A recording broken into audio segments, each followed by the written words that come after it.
மாமா, சாத்தூர் மிளகாயிலே சட்னி செஞ்சு, ராசிபுரம் நெய்ய ஊத்தி, தஞ்சாவூர் குருவ அரிசியிலே இட்லி தயார் பண்ணிருக்கேன்.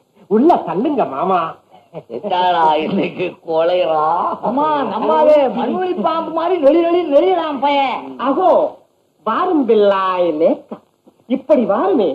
ஏன் லேக்கா வந்து இப்ப நம்ம எதுக்காக இந்த இல்லற வாழ்க்கையில இருக்கணும்? ஏன் நம்ம 2 பேருமே துறவரம் கொண்டு கொள்ளுவோமே.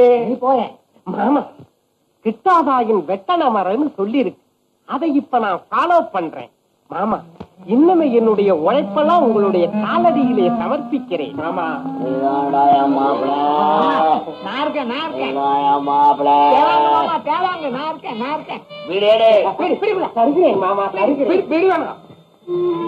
திருநூறு கண்டா நெத்தில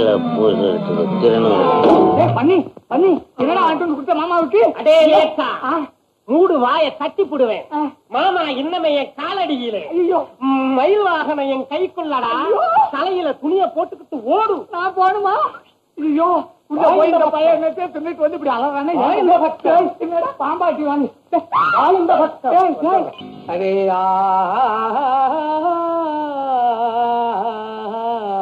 பொன்னார் மேனியனே அரே தும் தோலை அதை கசைத்து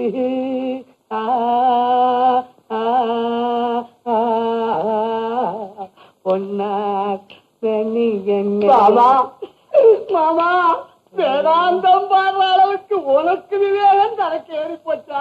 ஐயோ மாமா, மாமா தெரியலையா?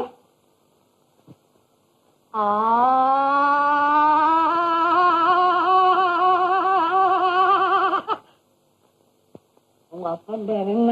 சிந்தாமணி சித்த வைத்தியர் மாமா. பொய் சொல்றேன், வேற ஒரு அப்பன் பேர சொல்றேன். உம்மப்பன் எங்க அப்பன் பேர் தான் சிந்தாமணி சித்த வைத்தியர். நான் இல்லைங்க அப்பா. இல்ல மாமா, சிந்தாமணி. சிந்தாமணி பொம்பளையா உங்க அப்பா? சித்த வைத்தியர் மாமா. டேய், ஒப்பனைய கொன்னியா விஷம் கொடுத்து என்ன குழந்த மாதிரி இருந்து என்னையும் கடிச்சியா? என் மாப்பிள்ள ராமதூதம் வர்றதுக்குள்ள வெளியே ஓடு. ஓடுனா ஓடு மாமா, தவிச்சுடுவேன். மாமா, உன்னை அடியோட மாத்தி விட்டாங்க மாமா. மாமா, மாமனார் வசியிலேயே கொடுத்து உன்னை கெடுத்து விட்டாங்க. இந்த பாரு மாமா, மாமா, சர்வ வசிய முடிவிலேயே சாப்பிடு. நீ பழைய விச்சுவா விச்சு கர்நாடகத்தை கருவாம்பூரியா மாமா சாப்பிடு மாமா. மாமா